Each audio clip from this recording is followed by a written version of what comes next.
Vale, ahora vamos a hablar de dos temas distintos de los que ayer ya se inició un poco y se habló ayer, nos dio pie, con lo cual es bueno, y es el plagio y la ética en la publicación. De esto nos va a hablar Maribel Domínguez Aroca, las dos ponencias las va a hacer ella. Ella es licenciada en Historia, subdirectora de Coordinación y Logística de la Biblioteca Universitaria, miembro de nuestro Comité de Ética y tiene una extensa trayectoria en el ámbito de ambos temas de los que va a exponer hoy. Además, es la responsable principal del vídeo Una investigación ética, del que si no lo habéis visto os lo recomendamos. Y bueno, pues vamos a darle las gracias por estar aquí. Cuando quieras. A ver si... Buenos días, mientras que averiguo dónde están las presentaciones. Ahí, ahí. No, en la carpeta de ética. Aquí. Bueno, pues muchas gracias por la invitación, es un placer. Y además comparto mesa con mis compañeros del comité, con lo cual me alegra mucho, porque últimamente hacemos casi siempre las reuniones online y verlos ya físicamente y presencialmente siempre es una alegría. Entonces, además, hace mucho tiempo que no veía también a nuestro director, así que para mí es un placer. Bueno, el tema que vamos a entrar ahora, no creáis que vamos a hablar así del plagio con todas sus vertientes, porque en tan poco tiempo no se puede hacer. Pero vamos a hablar de un proyecto que se ha hecho aquí en el comité y es un estudio preliminar para conocer qué nivel de similitudes admitido por el personal docente e investigador de la Universidad de Alcalá considera que es adecuado para tesis, de trabajo fin de grado o trabajo fin de máster. A vosotros no hace falta que levantéis las manos, pero creo que el plagio os preocupa, ¿verdad? Es un tema que a todos nos atañe en todas las instituciones y además se complica cada vez más ahora con la inteligencia artificial. Entonces, es un tema que el comité, desde su responsabilidad, tiene esa preocupación porque está dentro de la institución y quiso saber un poco, tantear un poco, ver la fotografía de qué pasa, qué piensa o qué nivel de similitud o qué está admitiendo en el día a día, porque cada uno es libre, ¿no? Tenemos en sus clases, pero tenemos que tener una especie de fotografía de lo que estaba pasando. Nos pareció que era interesante. ¿Y por qué era interesante? Porque continuamente, cuando hablas por los pasillos, con los profesores, hablas entre ellos y te das cuenta de que esa preocupación existe, porque Internet se ha convertido para el alumno universitario desde hace muchísimo tiempo en la fuente principal donde localizar la información y documentarse. Entonces, tendríamos que estar alertas para, desde luego, no permitirle que ponga una dirección de Google y ya se quede tan tranquilo, sino que siempre acredite que ha utilizado fuentes creíbles, que estén bien citadas, que sepa, o sea, que eso es parte del trabajo del docente. Pero la realidad es que si pueden disfrazártelo, te lo disfrazan. Y hace ya muchos años estaba comprobado, porque se han hecho estudios, se han hecho encuestas, que cada 7 de cada 10 alumnos estaban haciendo, pues, copiando textos, es el día a día, pero lo hacen ya desde que están en secundaria o en primaria. O sea, copiar y pegar es el día a día de muchísimos universitarios. Depende de lo que le vaya a exigir luego el profesor de que en sus trabajos, de que argumente dónde ha consultado, qué estrategias de búsqueda ha utilizado y todas esas cosas, y que lo cite de manera adecuada, el que tenga esa mayor calidad ese trabajo. Pero la realidad es esa, y no solo eso, sino que ahora ha venido ahora el ChatGPT para que sea todavía más fácil hacerlo.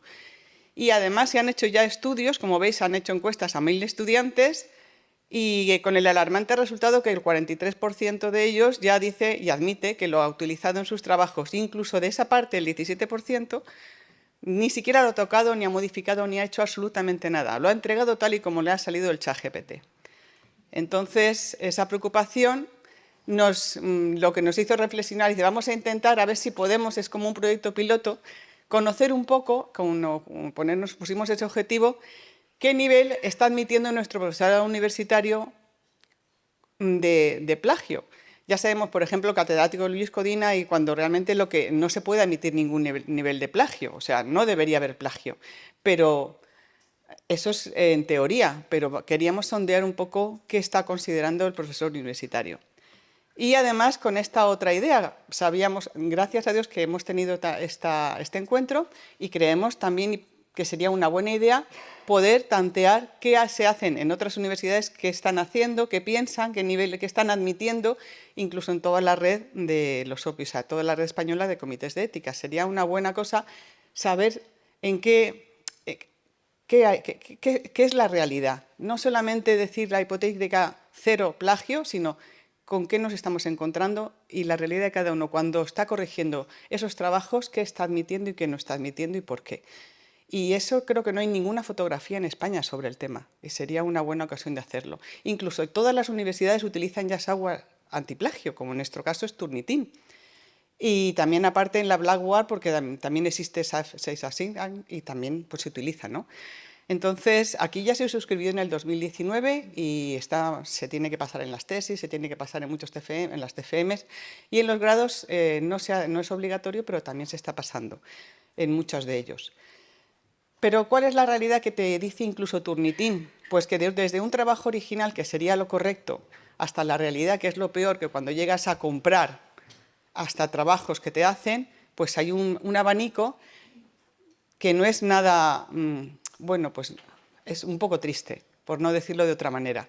La realidad es que muchísimos cortan y pegan, que se trabajan, que alguno hace el trabajo de otros, que entregan y son amigos y hoy por ti, mañana por mí, se ayudan o se dejan los trabajos o se entregan a los profesores trabajos de otras personas o de otros años. O sea, hay muchas trampas, se fabrican incluso a veces la bibliografía. Entonces, el profesor cada vez lo tiene más difícil y sobre todo desde que está el ChatGPT o todos los chatbots en general de inteligencia artificial.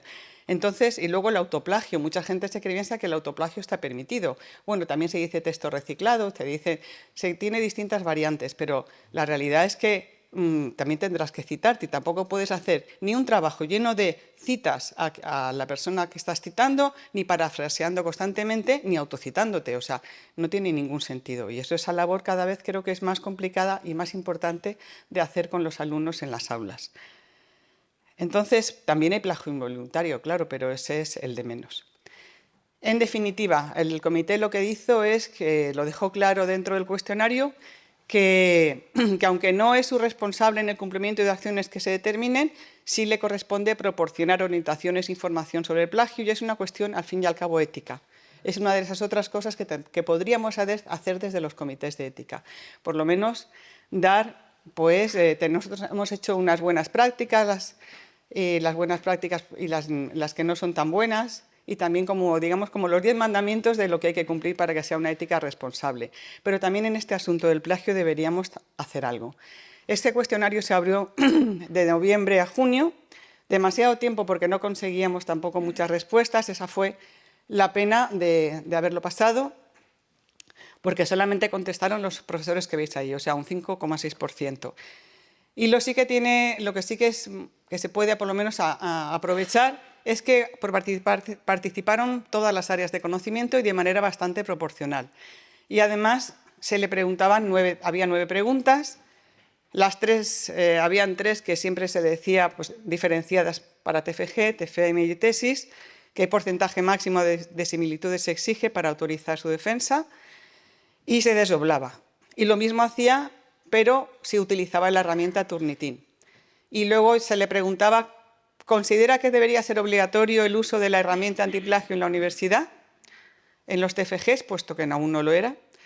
Y además le pedíamos que sugiriera pues, medidas para tratar de mejorar todo este tema. Y qué podría hacer individualmente como docente. Esta fue la participación, como veis, no son muchos, perdonad, pero está bastante proporcionado. Y de las respuestas recibidas pongo solamente un ejemplo referido a las tesis, porque todos tenemos muy claro que en la tesis tiene que pasar Turnitin, no se le puede tolerar que haya plagio, para que veáis más o menos la proporción.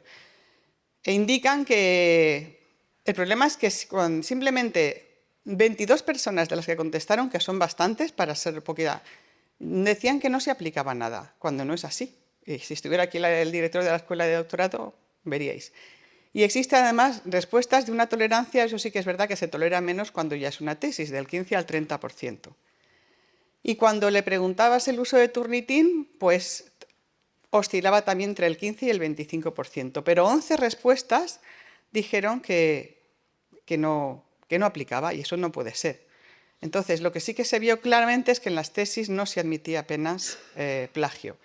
Pero esta es la realidad, que cómo es posible que 11 profesores de nuestra universidad desconocieran que existe una normativa dentro de la escuela de doctorado que si tú te pasas de un 24% tienes que justificarla por parte del director.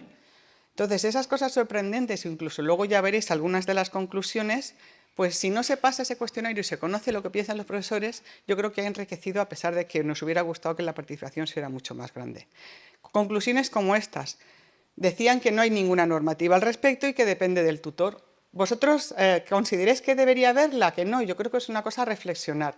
¿Tendría que ser solamente que estuviera en posesión del tutor? ¿O tendría que haber a nivel de cada institución una normativa con unos mínimos? Es como lo que comentaba ayer la otra persona del arroz de la paella. Hay cosas que son básicas. Entonces, creo que es algo para reflexionar. Y por eso algunos dijeron que es más la intencionalidad que los porcentajes. Y también dependía. De hecho, hay un estudio internacional en el que habla sobre el texto reciclado y sobre el autocita y el autoplagio. Entonces dice que dependiendo de dónde se encuentre es más importante o menos. Desde luego en unas conclusiones nunca podría haber nada de plagio, en un marco teórico nunca. Tal vez en lo único que puede haber que tú haces lo mismo porque estás siguiendo una metodología de investigación y a lo mejor en la metodología pues podrías a lo mejor repetir porque esa metodología es la que utilizas en varios estudios. Entonces dependiendo, pero bueno, eso es para estudiarlo tranquilamente. El porcentaje de similitudes al final que oscilaba para todos, podíamos poner una media de esa tolerancia entre el 20 y el 30% y que no aplicaban también aproximadamente lo mismo. Entonces, ¿qué es bueno, qué es malo? ¿Que tendría que ser cero? Eso es para que reflexionemos. Lo que sí que vendría bien, como he dicho antes, es tener esa visión de qué se está haciendo y cómo deberíamos funcionar todos. Y que hubiese más normalidad, que no que cuando estás en esta universidad se te trate de una manera y cuando estás en otra universidad se te trate de otra. Entonces, generalmente el porcentaje aceptable, como veis, estaba entre el 10 y el 30% y había muchas disgregaciones. O sea, también se hizo el estudio por áreas temáticas, quién había contestado, quién tenía más tolerancia, quién tenía menos. Pasa que aquí no da tiempo verlo, ¿no? Pero estaban desde los extremos, el que nada más toleraba un 1 o un 2% y el que toleraba hasta el 90%. Entonces, ¿cuáles son las sugerencias del PDI? Pues que de verdad que la responsabilidad está en los tutores y en los directores, que hay que interactuar con los alumnos y que hay que tener una revisión profunda y un seguimiento constante y tutorización, y eso es así, tiene que ser así. Y luego que tenemos que tener ejemplos. Por ejemplo, vosotros cuando hacéis la guía docente es importante. Yo me acuerdo que participé en un proyecto y una cosa tan sencilla como que se pusieran de acuerdo en el estilo de cita que tenían que estar todas las guías docentes y que estuvieran bien citadas, pues es un ejemplo al alumno, porque si se encuentra con una guía docente que resulta que tiene a lo mejor una dirección de correo, o sea, una URL de un Google y luego una ley y luego a lo mejor nada más el libro que ha publicado la persona y pues esa guía docente. Entonces, veamos que si somos, por ejemplo, de literatura, pues utilicemos a lo mejor MLA, si somos de educación, APA, si somos de medicina, Vancouver, pero que haya una coherencia en eso que el alumno también está viendo. No podemos exigir a veces cosas que no se proporcionan. Y luego, promover siempre buenas prácticas, formar en escritura académica y competencias informacionales. Nosotros desde Bibliotecas siempre hemos participado en esta formación y ahora con el TFG vamos a tener un papel mayor en toda la formación, porque realmente es también de ética que con la cantidad de dinero que cuestan los recursos de información no es ético que no sea conocido, sobre todo por los docentes ni por los alumnos. Que pase un alumno por la universidad y que no utilice cuando hay muchísimo dinero gastado en esos recursos de calidad que le van a proporcionar hacer unos trabajos excelentes, cosa que no hará solamente con Google, y además hay muchísima gente implicada para que todo funcione. Entonces, tengamos que las bibliotecas en cualquier universidad y de donde estéis trabajando os van a poder ayudar y van a ayudar también a vuestros alumnos. Y luego también decían muchos profesores que tal vez habría que aumentar las sanciones. Sabéis que con la nueva normativa que se aplicó de la Ley de Convivencia, todas las universidades han tenido que poner ya los niveles de sanciones. Y es una falta muy grave el plagio. El plagio es una falta muy grave que está penada incluso con la expulsión, dependiendo de lo que se le pueda utilizar. Muchos decían que tendrían que utilizarse la herramienta antiplagio, incluso sirve como de una manera educativa, porque así le hacen darse cuenta de que el profesor, o sea, que él mismo se da, como le dice de dónde viene la referencia, pues él mismo es consciente de que las cosas que está haciendo no son correctas y que tiene que tener un trabajo personal de rigor, como decía antes nuestro profesor de Derecho, el rigor, y hay que demostrarlo, el sacrificio, el esfuerzo, no es lo mismo el que todo lo hace copiando al que ha dedicado su tiempo y su reflexión. Luego también, esto por ejemplo de firmar un documento que también sale, se hace en gran parte en Alemania. Muchas veces está ese compromiso firmado en que así la culpa, si pasa cualquier cosa de que se ha hecho plagio y además se ha perjudicado en propiedad intelectual a alguien, la tiene el alumno. Y eso es un documento que se está poniendo cada vez más en uso, que haya un compromiso entre el alumno y el docente de que realmente eso está así. Se ha hecho sin plagio y de manera original. Es lo que hemos dicho antes, formar a los alumnos, realizar charlas de concienciación y, desde luego, hacer una gran labor de tutela. ¿Y cuáles son las propuestas futuras? Pues sería interesante que en este cuestionario hubiera participado mucho más profesorado universitario y también que si os apetece o queréis, y si queréis, simplemente ya está hecho, no hay ninguna pregunta de inteligencia artificial porque en el momento que se pasó no tenía la pujanza, pero tal vez si le damos una vuelta, y yo creo que a mí una de las cosas que me dejó clara José María es que esto más que un encuentro, una conferencia, es un diálogo, una participación y podemos hablar y si os parece bien, se podría pasar por el resto de universidades o OPIs. A lo mejor, como hay 9 preguntas, si queréis se puede intentar añadir una más referida a inteligencia artificial y se podría pasar incluso, y con esa nueva remodelación ya se pasaría de nuevo también en nuestra universidad. Creo que es un tema interesante y si estáis dispuestos, pues hay ocasión de que se haga y se comunique. Ya para terminar, pues os aconsejo que veáis, no sé si lo conocéis, un documental que se llama Copiad malditos, dura aproximadamente 1 hora y veréis que no es tan fácil, incluso aunque quieras tú ponerlo todo de acceso libre y sin tener que pedir ningún derecho, no es tan fácil, eso parece, hacer las cosas sin respetar la propiedad intelectual. Siempre hay que respetarla, aunque quieras ponerlo en acceso libre. Y ese documental lo explica muy bien. Y luego, simplemente para hacer ya que estoy de la biblioteca, pues tenemos una bibliografía del plagio que, como en otras bibliotecas universitarias, también la tendrán. Pues ya, muchas gracias. Si tenéis cualquier pregunta, aquí estoy. Me parece que me he ceñido al tiempo, pero la otra presentación igual me paso, así que preferiría tener un poquito más.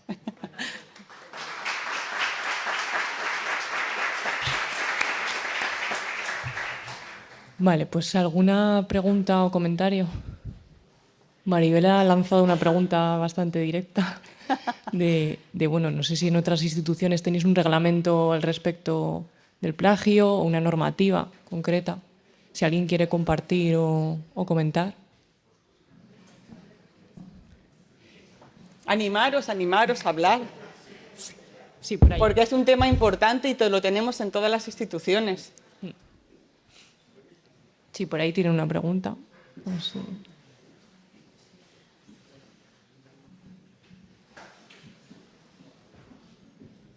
Gracias, perdón. Yo te quería preguntar, cuando usamos Turnitin, etcétera, etcétera, ¿no se detectan aquellos trabajos que se han hecho con inteligencia artificial? Entonces, otras universidades, ¿cómo lo estáis manejando? Porque a mí como profe me genera un montón de problemas recibir trabajos que claramente, o sea, que escriben emails con 20 faltas de ortografía y de pronto un trabajo que es impecable. Entonces, yo digo, ¿eso cómo lo manejas? Porque lo tienes claro, pero no lo puedes evidenciar. Por eso yo he dicho al principio que lo tenéis muy difícil. Hay programas de inteligencia artificial que puedes utilizar, yo no los tengo aquí, pero los puedo enviar o se puede enviar al correo, que te proporcionan también la fuente de dónde estás sacando las cosas. ChatGPT no, pero en otros programas sí. Tal vez sería más educativo, puesto que hay que utilizarlo yo también en la universidad y en la enseñanza. ¿Queréis utilizarlo? Bueno, utilizarlo. Pero utilizar estos programas porque así sabes las fuentes. Pero de todas las maneras hay que ser transparentes. O sea, no se puede... lo que te hace un ChatGPT no es tu trabajo original. Y eso tiene que quedar claro.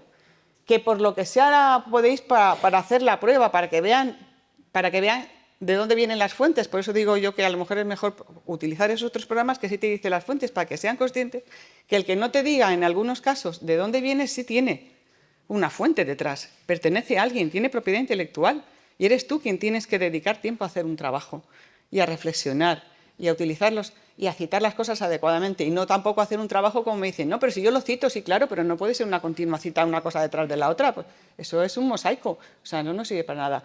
Actualmente, por lo que yo sé, había un programa que tenía Turnitin que parecía que incluso lo lograba, no hay quien lo detecte.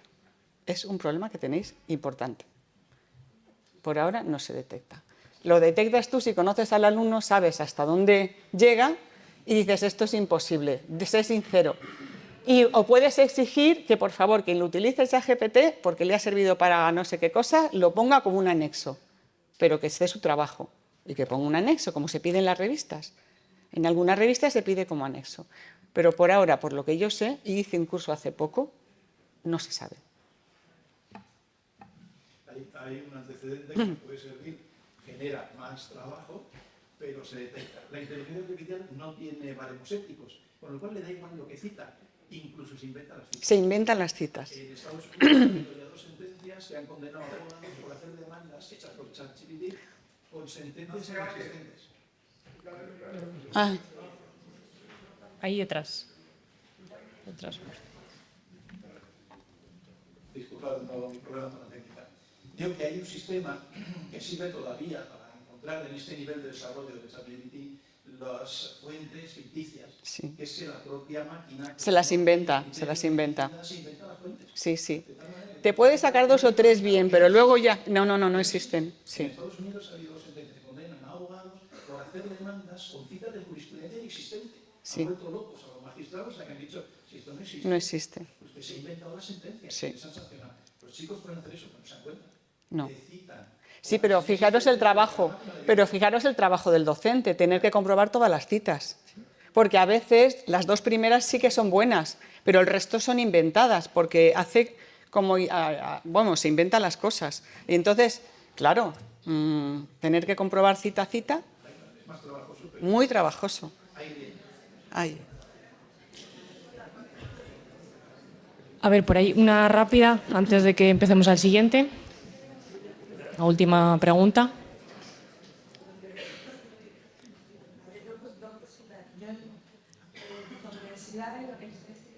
Sí que hay un reglamento donde nosotros tenemos la cita pasar el meeting de los trabajos Sí.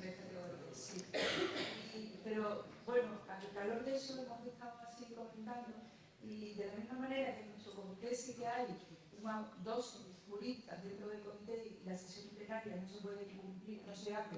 Si no están. Porque de verdad siempre surgen muchísimas dudas en relación a protección de datos o sistemas o de vulnerabilidad, eso. Crean, no sé, así como comentario al calor de lo que usted está comentando, era la necesidad de que antes pasaran a través de una colaboración con bibliotecas, pasaran eso, el tema del Turnitin a los trabajos, a los proyectos que se están presentando en los comités. ¿Eso cómo lo veis? En teoría, yo como creo en la buena fe de los trabajos de los proyectos que nos envían, yo creo que es que en un proyecto en el que pides simplemente pasar al comité de ética, ¿dónde estás utilizando un invento de la inteligencia artificial? O sea, es un trabajo inventado completamente que no tiene nada que ver. ¿Cómo vas a luego a desarrollar? Yo lo veo un poco extraño. Porque incluso la bibliografía, que es obligado que pongan siempre un poco de bibliografía, yo a veces he hecho críticas que no entran dentro de mi competencia, porque en el comité no tendría que entrar en esas cosas, pero dices, ¿Usted no se da cuenta que dice que no tiene bibliografía sobre el tema? Y yo hago una búsqueda y le estoy sacando un montón. No sé quién tiene usted, de quién le está tutorizando, pero lo de que es el tema, el proyecto de lo que tiene que hacer, que se lo haga la inteligencia artificial, es que es un resumen lo que suelen enviar. O sea, no mandan todos. A veces, vamos, nosotros no hemos recibido siempre, o sea, mandan el proyecto, pero luego eso se va ampliando, no sé, o sea, ese proyecto, pero el proyecto inventado, y es que, bueno, si no queda más remedio habrá que pasarle también Turnitin, pero no lo veo yo muy necesario, porque yo no lo veo muy necesario, por lo menos por el momento. A lo mejor luego dentro de un tiempo nos tenemos que plantear que pase Turnitin, porque nos parece raro algo que hemos visto, pero por ahora, todos los que hemos ido leyendo nosotros, no. De todas maneras, yo también quiero destacar la importancia que tiene una tutorización continuada. Sí. Para detectar. Hombre, claro, exactamente. Es que tú conoces a la persona, al alumno, y si lo conoces, dices, este alumno no puede ser, incluso le haces alguna prueba hablada, o sea, cuéntamelo, porque tiene que ser hablada, y ahí lo pillas. O argumentamelo, y le das un folio en blanco y argumenta. O sea, no, tiene que haber. Una alumna que, claro, ella insistía en que le pasara el Turnitin a su trabajo. Y yo le decía que no lo había hecho ella, que no estaba, no era problema. Es que se puede engañar al Turnitin. Hay herramientas y monas de formas de engañarle. Se la habían comprado. Claro, ella lo que quería era que pasara el Turnitin porque me iba a demostrar que no estaba. No, claro, pero si lo ha comprado, Claro. Desde que tú tienes la primera tutoría a hoy, ¿ves que cambia? imposible. Es que es así. Y es triste, pero yo he conocido hasta personas que viven de hacer esos trabajos. Entonces, la realidad existe, porque yo la he visto.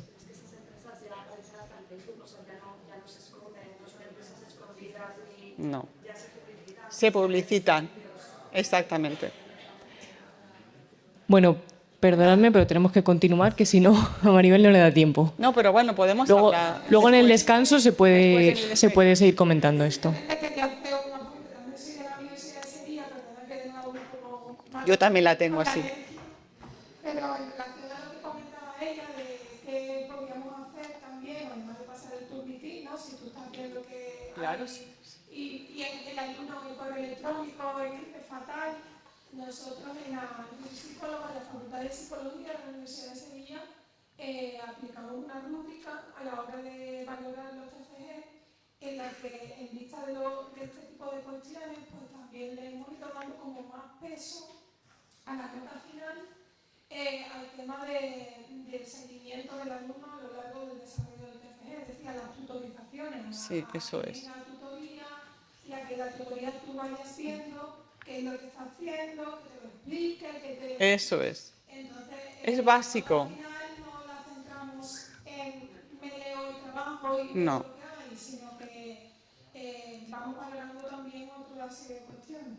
Eso es lo que es una de las conclusiones que tenía el estudio, y lo ha dicho por los profesores, es básico y seguramente significa más trabajo ahora para vosotros. Sí. Porque mucho más trabajo. El tema es el tiempo real de los tutores. No, pero bueno. Bueno, pues vamos a cambiar a la siguiente presentación. Bueno, pues cambiamos un poco el chip y pues nos focalizamos en el investigador ahora, y me sirve bastante lo que tuvimos ayer de presentación de Camille, creo que se llamaba, y vamos a hablar un poquito de la ética de la publicación científica. Bueno, a ver si esto cómo va. ¿No se coge? ¿Por qué no avanza? Así. Vamos a hacer una pequeñita introducción. Hablaremos un poco de qué estamos diciendo cuando hablamos de conductas antiéticas en la publicación.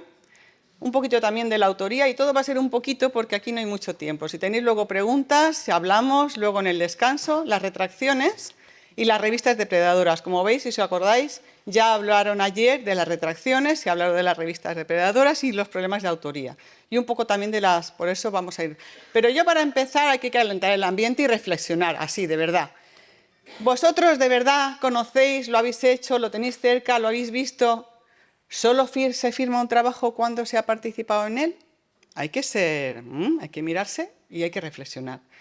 ¿Has citado a un colega simplemente en el trabajo porque hoy por ti, mañana por mí? Es que estoy muy ocupada, es que estoy en otras cosas. yo te pongo, pero cuando tú hagas el otro trabajo me vas a tener que poner a mí. Y eso pasa, esas cosas que vamos a hablar hoy no quiere decir que sea un porcentaje muy alto, pero hay un tanto por ciento, como ayer se dijo, que eso está pasando en todas las instituciones. ¿Declaras siempre los conflictos de intereses? Pues a veces, dependiendo, hay gente que no los ha declarado, ¿no? Y luego una cosa que he oído muchas veces, porque como ha dicho ella, yo doy formación en doctorado hace ya muchos años a los doctorandos, una actividad, y muchas veces casi me lloran. Entonces, ¿te han obligado porque el director de departamento, el IP, ha dicho que él sale o sale aunque no haya hecho nada? Algunos sí que tienen el dinero, pero otras veces, y como son los que traen el dinero, pues tienen que estar sí o sí.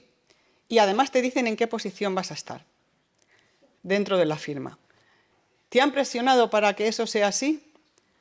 Y luego, como tenéis, vamos, yo estoy en otro ámbito, por eso puedo hablar así.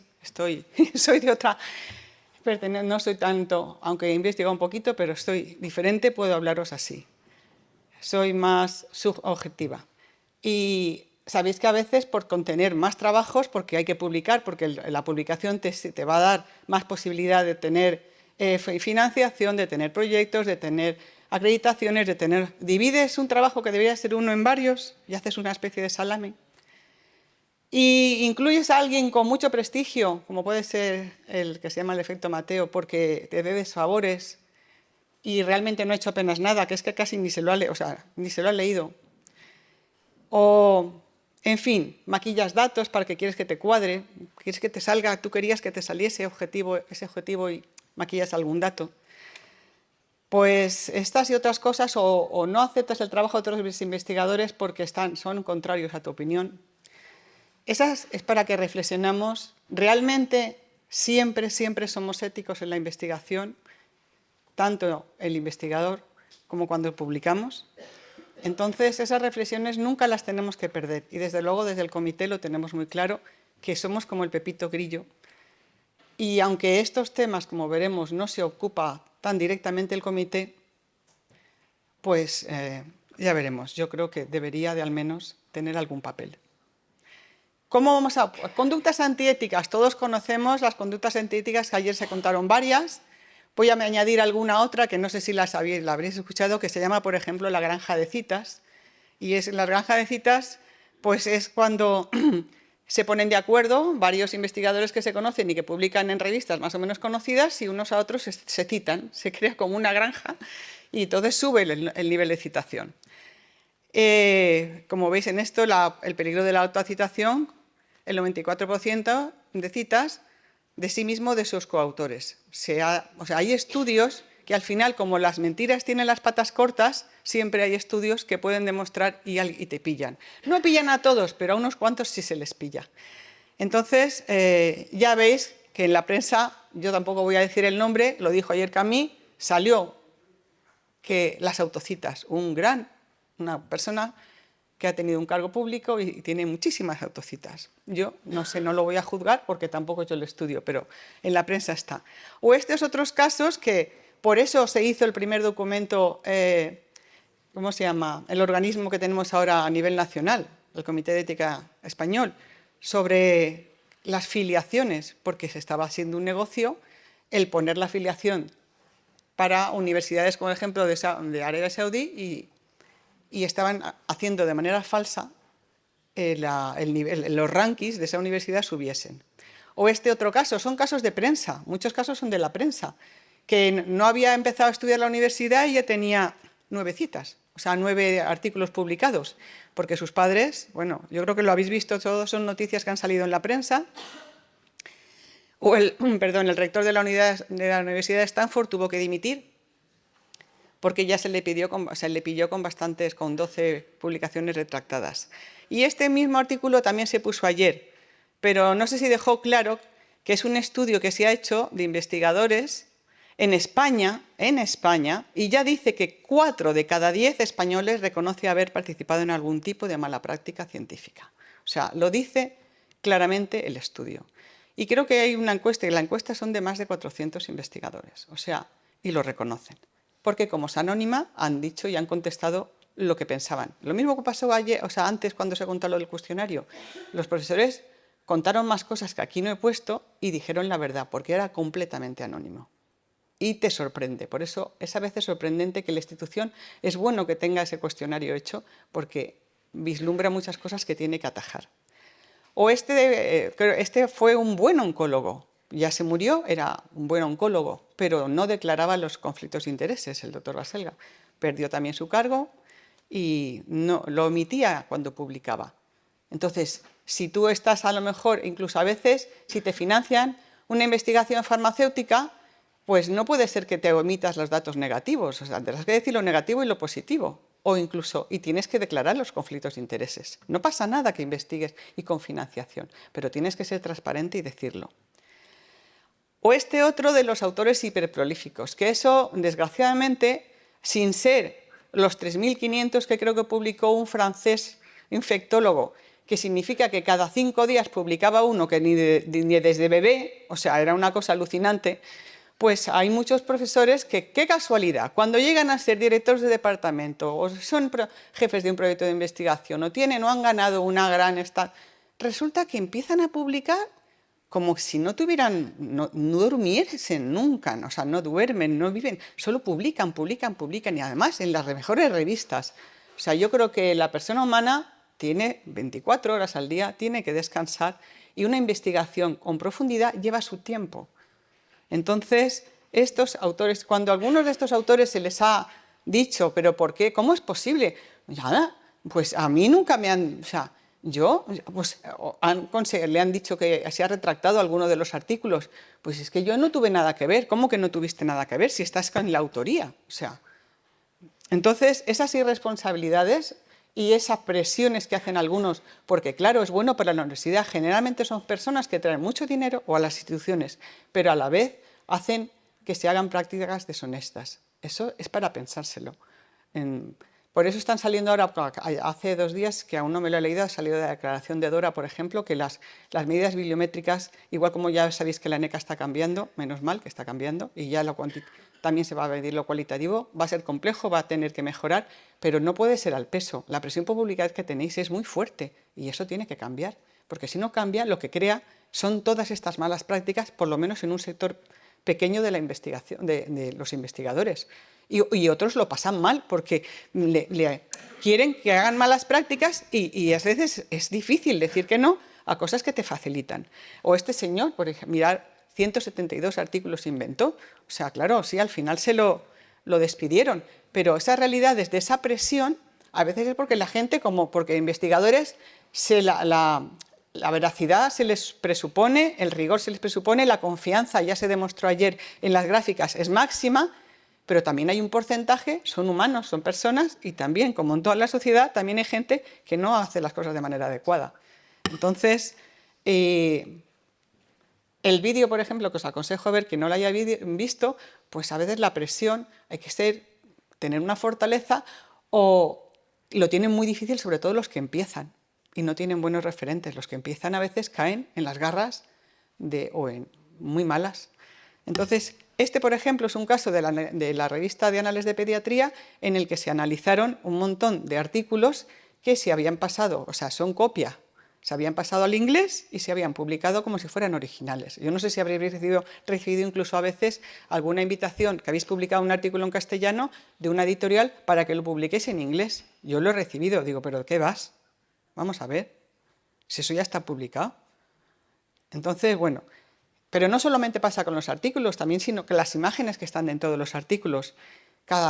¿Veis? Hay otra investigación que dice que uno de cada 25 artículos contiene imágenes duplicadas. Y una de las cosas que ha servido y se ha encontrado, y ha servido mucho para encontrar esto, es el PIBIR, lo que sacó ayer Camille, esa herramienta, esa base de datos en que muchos otros investigadores, ¿os acordáis que la sacó ayer? Pues esa allí ha servido mucho, esa y la otra base de Retraction Watch. Total, que en la última conferencia que hubo sobre el tema, bueno, la última, de las últimas, que fue en el 2020, sobre integridad internacional, destaca cuáles son los 5 problemas más comunes. Ya los tenéis aquí: el plagio, el conflicto de intereses, todas estas cosas, la duplicación, el salami, el hacer trocitos una investigación, en fin. Estos son los conflictos más comunes internacionalmente. Y esta es la realidad. ¿Por qué está pasando esto? Muchas veces se tiene esta gran presión por publicar y esta broma de Forges, que creo que todas las conocemos a Forges, que tenía mucha gracia, pues yo me llamo Paco y no tengo un JCR, tristemente. Bienvenido, Paco, le dice el otro, ¿no? ¿Cómo estás, Paco? No estás solo, Paco, no eres tú solo el que no tiene nada, un JCR. Gracias a Dios esto va a empezar a cambiar, y se va a empezar a valorar otras cosas. Y también lo que dijo ayer Comí, de que en cada vez más instituciones en Europa ya está pasando, y que se piden los 10 mejores, no al peso, los 10 mejores bien fundamentados, bien defendidos y que realmente son originales y que tú aportas de verdad algo a la investigación y no al peso. ¿Y qué está pasando también con el ChatGPT? Pues si les pasa esto a los alumnos, los podéis pillar, pero yo creo que igual salen listos. Se ha descubierto, por ejemplo, hay una frase que se llama regenerate respond, que es cuando tú le preguntas al PRON y le haces más preguntas al ChatGPT y se olvidaron de quitarla. Y al hacerla... Entonces, claro, está aquí. Entonces, en este artículo había pasado la revisión por pares y todo y se les pilló. Pero ¿por qué se olvidaron de quitar eso? Entonces, a más de uno se le va a olvidar también alguna otra cosa y lo vais a poder pillar. O cada vez sabéis que se hacen más estudios solo con inteligencia artificial. Este es uno de ellos. Se habla del gran pene gigante de la rata y esto es todo, lo ha hecho la inteligencia artificial. Como se están vendiendo muchísimos libros por Amazon, que también los ha hecho la inteligencia artificial. Entonces, cuidado que estamos en un mundo que los datos inexactos pueden reducir la eficacia y pueden, bueno, pues que busquen pistas falsas de investigadores porque no, cada vez el mundo en que os estáis moviendo actualmente es muy complicado, ¿eh? Por eso os aconsejo que entréis en el Comité de Ética Internacional de la Publicación Científica, en todos estos recursos que sí que te van a dar muy buenas prácticas. Hay un documento que te habla pues, desde cómo tiene que ser el título, la licencia, los autores, todas las características que tiene que tener una buena revista. Y ahora entramos muy rápidamente, porque si no me van a decir algo, en la autoría de la publicación. No lo voy a leer, vosotros sabéis que como autores tenéis esta responsabilidad. Esto lo hace el Comité Internacional de Editores Médicos y son 3, pero el cuarto también se podía incluir porque eso es lo que se necesita para firmar como autor. Y si lo leéis detenidamente, no todo el mundo está cumpliéndolo y debe cumplirlo. Y si no, además está la taxonomía Credit, que tienes que decir qué papel tiene cada uno, que aunque no le ha puesto aquí, pero la conoceréis, que cada vez las revistas científicas están pidiendo que se rellene la taxonomía Credit.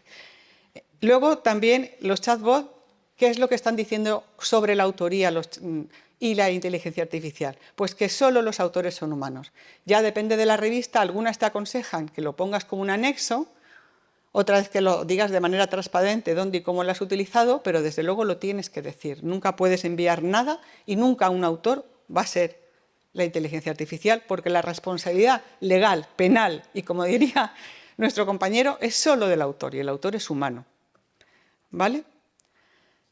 Entonces, incluso instituciones como estas y editoriales están exigiendo que no se le puede tratar como autor a la inteligencia artificial. Entramos un momentito en las retracciones, que son los resultados no válidos, y no solamente es una publicación, como dijo ayer Camille, sino también hay una base de datos. Yo, por curiosidad, si queréis saber qué artículos han sido retractados, no es exhaustiva, pero hay muchos, y yo puse, por ejemplo, ayer universidad de no sé qué, pues te salen. Los de España o los de una universidad concreta, ¿cuántos artículos han sido retractados? ¿O tenéis curiosidad? Yo me acuerdo que fui a dar un curso sobre esto en el Ciberes y otro en el Iricis, aquí en el Hospital Ramón y Cajal. Pues los miré, claro, digo, pues cuidado que tenéis, entonces sí, esta base de datos le podéis preguntar, pero como veis es un iceberg, se asoma solo la punta y siempre hay muchas más hojas porque no es exhaustiva. Contribuye mucha gente. Ahora va a tener una especie de financiación porque se le ha unido un poco CrossRef y le va a ayudar. Pero siguen las retracciones. Las retracciones, como veis, este es el artículo que él nombró sobre la vacuna, que estuvo 12 años Lancet hasta que ya admitió que no pasaba nada, que no volvía nadie autista. ¿Y qué está pasando actualmente? Pues que cada vez hay más retracciones.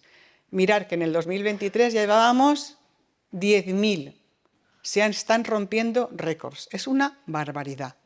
Yo os aconsejo que entréis en esa base de datos, que preguntéis por temas. Si preguntáis por COVID, se os ponen los pelos de punta.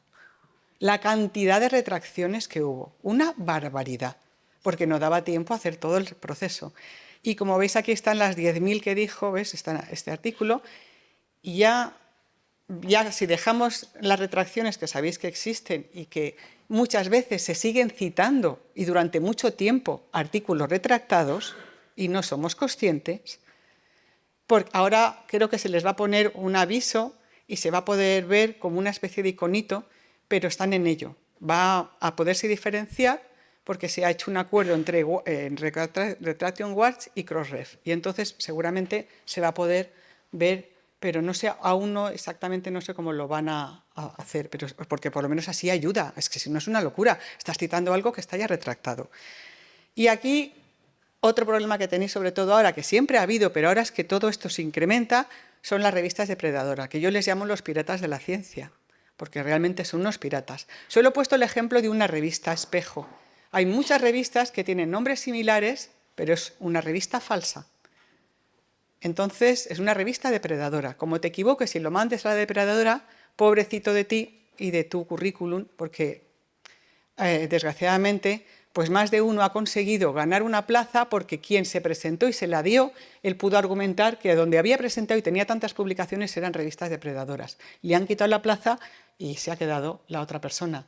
Porque no se puede, o sea, las revistas depredadoras ya sabéis que tienen muchas características, entre ellas no tienen revisión por pares, es muy sutil, en una semana te lo tienen listo, no tienen a veces ni revisión ortográfica, los ISBNs están a veces inventados, los índices, o sea, el impacto, las citas y donde todo lo que te dicen también son inventados, hay muchísimas características que las pueden diferenciar.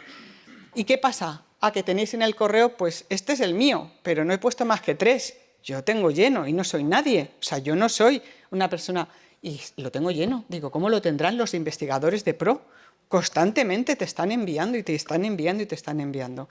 Y este libro lo he puesto por curiosidad, que sepáis que este libro se pone constantemente al día porque está en Internet y recoge todos los artículos y resúmenes, lo más terrible que os habéis podido imaginar, y que han sido aprobados y revisados por pares.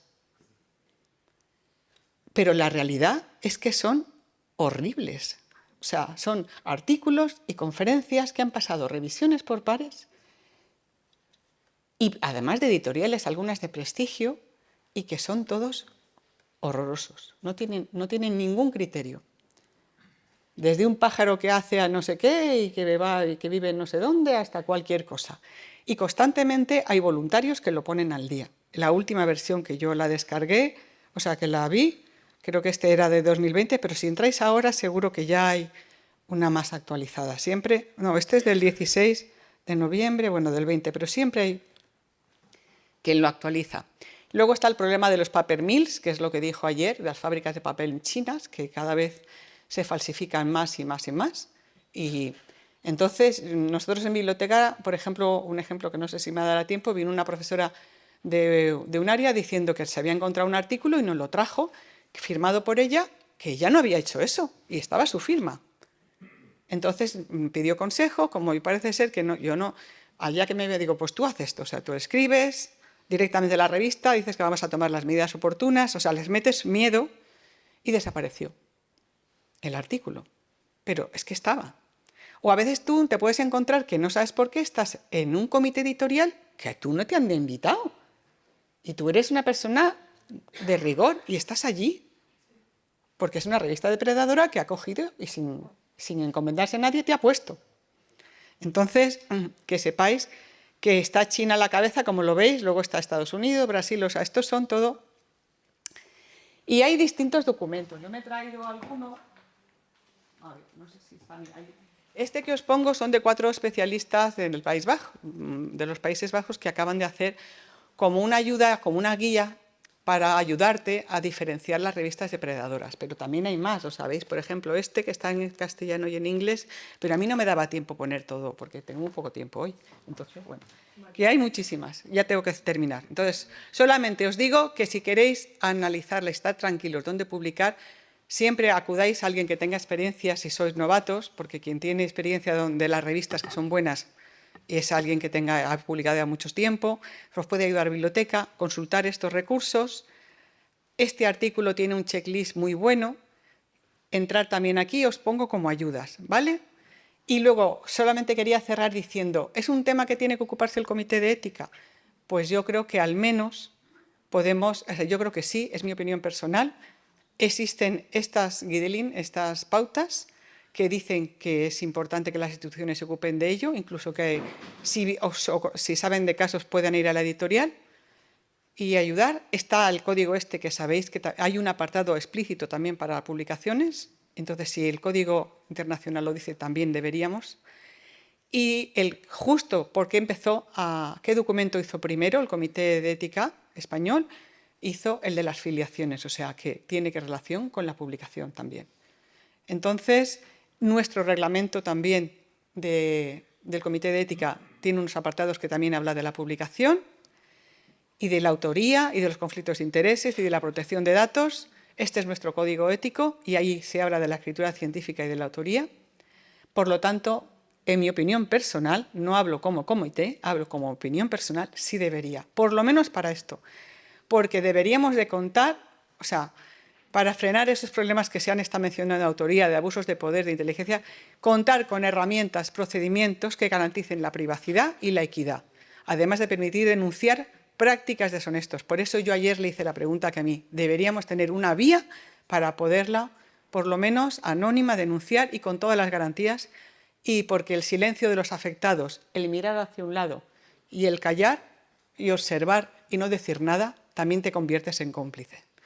Entonces, os aconsejo que veáis el vídeo y luego he puesto ese otro mundo paralelo para que lo tuvieran en cuenta si estuviese aquí alguien de la Oficina de Integridad, que se han puesto el mismo nombre, es una plataforma de afectados, pero que tienen a veces, pues tienen un Twitter muy activo y también hacen vídeos que se llama El elefante en el campus, que cuentan sus penalidades, pero no sé por qué se han puesto el nombre parecido a... Y debería eso arreglarse de alguna manera, pero que sepáis que existe. Y muchas gracias. Si tenéis cualquier pregunta o duda, pues...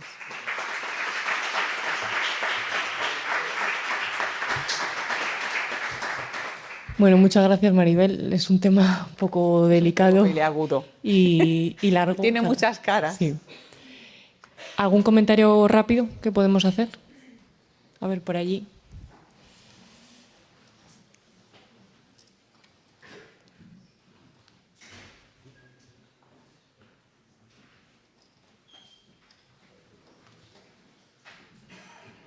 Muchas gracias, María Isabel. La verdad es que la charla ha sido muy interesante. Yo creo que esto da para otro congreso. Sí, es que es muy largo. Yo he tenido que cortar, pero... No, sobre todo por los temas que hay que hablar. Bueno, yo soy Javier Rezos, que soy profesor de la Facultad de Veterinaria de la Universidad Complutense de Madrid, también del campo de Moncloa.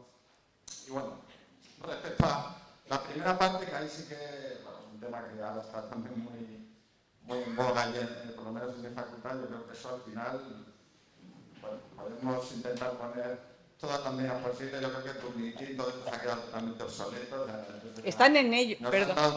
Están en ello, pero les es muy difícil. Hay herramientas de inteligencia artificial que en principio podrían detectar esto. Bueno, en esta ley del mínimo esfuerzo que está estableciendo el estudiantado, que es, podría ser medio inteligente, ¿sabes? Y simplemente utilizar estas herramientas y luego poner un poco de su parte, y sería una cosa imposible de detectar, pero bueno, sí que a veces ponen lo que decimos nosotros, hacer la máquina, hacer churros, te lo ponen tal cual y esto, bueno, normalmente, como decíamos, ¿no? Cuando estamos a un estudiante muchas veces se sabe cuándo ese trabajo seleccionado, ¿no? Pero bueno, yo creo que al final lo que tenemos que intentar es hacerles ver que estas herramientas cada vez van a ir mejorando, las van a poder utilizar y las tienen que utilizar de un modo inteligente, como lo podemos utilizar nosotros en nuestra vida diaria de trabajo, porque difícilmente esto vaya a esperar. Al final cada vez se van perfeccionando más. Yo creo que es una herramienta útil que les puede valer a ellos. Ya nos gustaría nosotros, yo siempre les digo, ¿no? Ahora tenía esas herramientas cuando yo estudiaba. Pero lo que tiene que hacer es precisamente utilizarlas con ese fin punto de luego hacer un análisis crítico de lo que están generando. Pues bueno, también decíamos antes el tema de la bibliografía, etcétera, pero hay herramientas que hacen hasta la bibliografía bien, o ChatGPT es la más común a lo mejor, pero que hacen una buena bibliografía.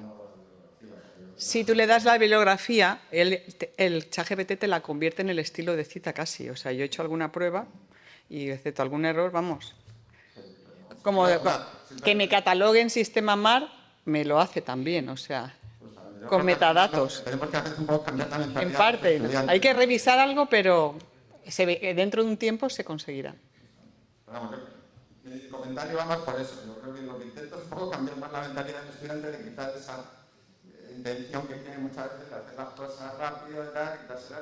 Pero al final, si lo quieres aprender, como ellos a veces demandan, pues difícilmente va a ser por esa vía. Exactamente. Y luego, respecto a lo de las publicaciones, también muy interesante, claro, porque a veces esto es un tema que yo sí que tengo ya 3 sellos y claro, de todas las preguntas que planteé al principio, pues haciendo un poco autocrítica, pues seguramente en algunos de los artículos se ha dado esas situaciones poco éticas, ¿no? Pero claro, te pones a pensar y dices, bueno, claro, es que no es lo mismo ahora que yo soy a lo mejor...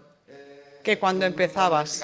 Y yo sé que no intento mandar a revistas del MDPI o estas de comillas depredadoras a cuando iba doctorando. Al final tú lo que quieres es que ese artículo salga y si te hay una persona que hay que poner al mando del Papa, pues bueno, tiene que salir... Sí, pero tendría que ser quien está por encima de ti el que tendría que dar ejemplo. Exactamente.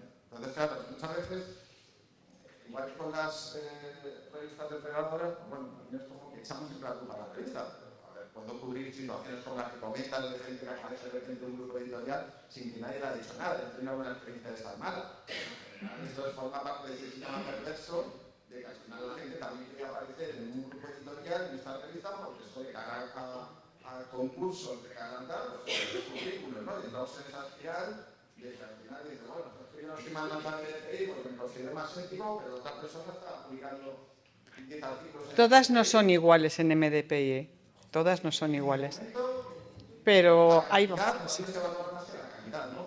Y todas las de Hyundai, Hyundai, me parece que se llama, que compró Springer, vamos, casi se arruina. 18.000 millones de pérdidas tuvo porque todo el paquete era depredador y no lo sabía. O sea que... Básicamente, yo no sé en ese sentido si crees que cada futuro es de alguna forma para que se valore un poquito más la calidad.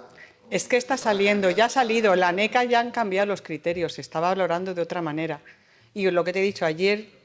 Salió antes de ayer el documento de Dora que ya habla también de la bibliometría y cómo se puede medir y está cambiando. Pero os pilla en el cambio. Hasta que cambie, pues habrá cosas mejores y peores que mejorar.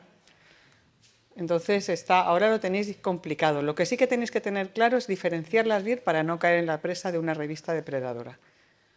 Y por eso os he puesto la representación que no me he podido detener, sitios que os van a venir bien para consultar de que tiene que tener una revista, pasarle el filtro para que nunca se engañen, sobre todo para los que empiezan, porque ya quien tiene solera en publicar no suele tener ese problema, ya sabe dónde va a publicar. Pero quien empieza, que tenga cuidado. Y sobre todo si dais clase a doctorandos que están empezando, pues que entren en esos recursos que les van a venir bien. Bueno, esta presentación la colgaremos, o sea que podréis consultar esa información. Nada, tenemos que cambiar ya. En cualquier caso, luego en el café se puede seguir comentando este tema. Bueno, vamos a la siguiente.